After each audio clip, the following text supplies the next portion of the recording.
Hello and welcome to Web Math Academy, where today we're going to discuss the topic of limits. Now, the study of limits is a good introduction into the world of calculus. And one example will show the procedure for you. Here we have the limit of the function x squared minus 1 over x minus 1, and it's as x goes to 1. What that means is we're looking for the value of this function as we converge on x equals 1.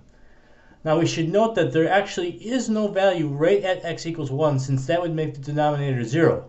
But we can make a table of values to get as close to x equals 1 as we want. And I have a table like that right down here. So we start from the left with 0.5, and if we plug that into x, we get 1.5 as the value of the function. 0.9 gives us 1.9, 0.99, 1.99, 0.999x gives us the function value of 1.999. So you can see that it gets closer and closer and closer to 2. We can also come from the right side, starting at 1.5, which gives us a value of 2.5 for the function. 1.1, 1.01, and 1.001 gives us a value of 2.001. So you can see that as we come to 1, the limit of this function converges on 2. We can use the TI-Nspire calculator to achieve this result. Simply click on Calculate to get a scratch pad. Then go to Menu, 4 for Calculus, 4 again for Limit, and then fill in the values. So here, x as it goes to 1, and then here the limit, we'll put a parentheses in here for you, and it'll be x squared minus 1, right parenthesis, divided by, left parenthesis, x minus 1. Right parenthesis and right parenthesis again, and enter. And you can see it comes up with a value of 2, just like we saw that it would over here. Now, limits can be added, subtracted, multiplied, or divided just as follows. You just simply come up with the value of each individual limit and then add them, subtract them, multiply, or divide them together.